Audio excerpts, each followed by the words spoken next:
Welcome to the magnificent St Colman's Cathedral in Cobh. We're about to interview Father Dolan O'Mahony. He's the Chief Administrator of the parish. And we're just going to get a few tips on what to do when researching Irish family history. Welcome back. I asked Father O'Mahony what advice he could give viewers from Australia and America in regard to researching their Irish family history.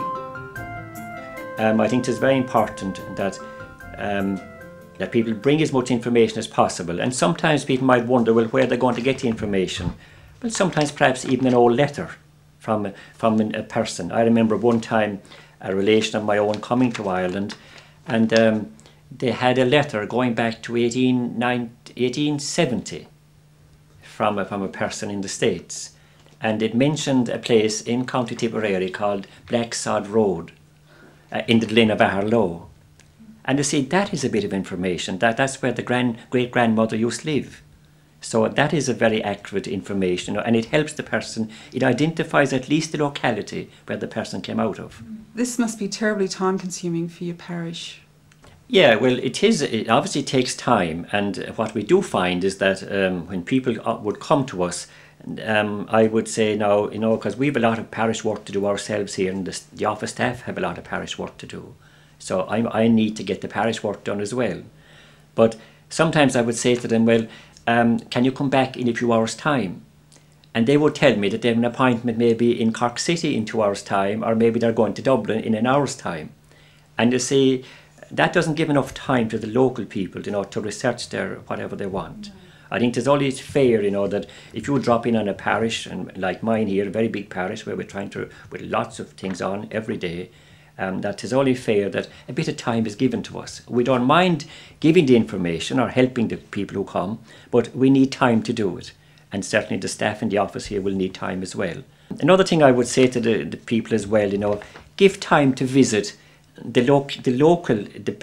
place where maybe the ancestors have come out of.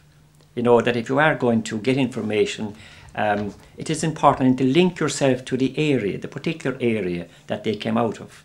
Is it appropriate to send a donation for the time that you give, particularly over the internet? Well, I would say, records are priceless. All records are priceless. You can imagine in the parish here that I run, these records have been compiled over 200 years. And that's, they are priceless to us and to the parish and to the church, and indeed to the families who are recorded in the registers over that long period. And I think it's only fair that the people do come to research their ancestors, that they would be willing to give something back, if they get accurate information. Number one, it takes a lot of time to research.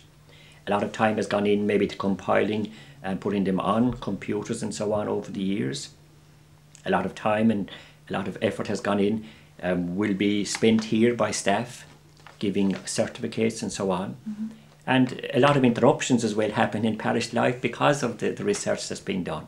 Is there any difference between the operations of the Church of Ireland and the Catholic Church in dealing with these family history matters? No, I'd say locally anyway, we work hand in hand. Sometimes if I can't find something in the register here, I would make contact with the person in the Church of Ireland, and vice versa. In fact, he's been on to me, Mr. Crosby on the other side has been on to me several times in recent times, asking me, can I help families who come to him?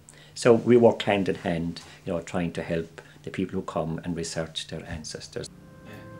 From here we headed off to talk to local historian John Hennessy at the Waterside Hotel. And I asked John if he could give our viewers in Australia and America some tips to researching their family history in the Cobh area. The Cork area there's a lot of places that you can actually trace history, especially family history. Now, with the two religions that we actually had here was Protestant and Catholic. In the Catholic records can be obtained here within this town here at Bellevue School. And the person to contact there is an ex-retired naval commander, RN, by the name of Alan Crosby. The parish office then here for the Catholic records is the contact here. Well, the administrator for this parish is Father Donald O'Mahony. But there is a main centre within the Diocese of Clyne, that's the Catholic records of all the parishes within that diocese in the county of Cork, and that's in Mallow. So there's complex layers of information to be discerned, many places to look for information. Oh, there is, yeah. I mean, they have everything now on file within computer and everything else, and you can come up, they can actually, with the Catholic records, they can come up and give you the baptism record of individuals. Of course, the birth registry office, then that's in Cork, like you can get information there as well. Like. But in the Catholic records, I mean, they can go back to the parents, the sponsors. You know, you have all that information available through the baptism records. It's the same on the Protestant side as well, like, you know. You have the same information coming back from them people as well, more or less, like, you know. What years did records start here in Ireland, and was it the same for both Catholic Church and the Church of Ireland? The Protestant records are going away back, but of course with Catholic emancipation and everything else here in Ireland back over the years, we had problems that we weren't allowed to keep baptism records here, but they did revise them back again in around 1812.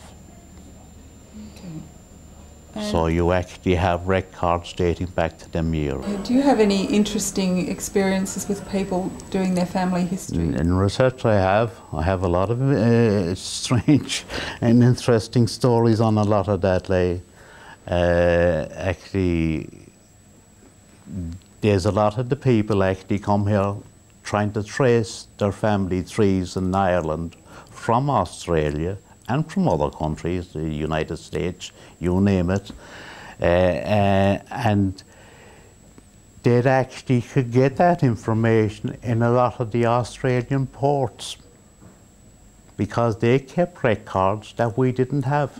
But they took the records as they arrived in Australia or America? That's right, is when they arrived. So if people are interested in having research done, you're quite happy to take on their commission? They can help people in any way at all.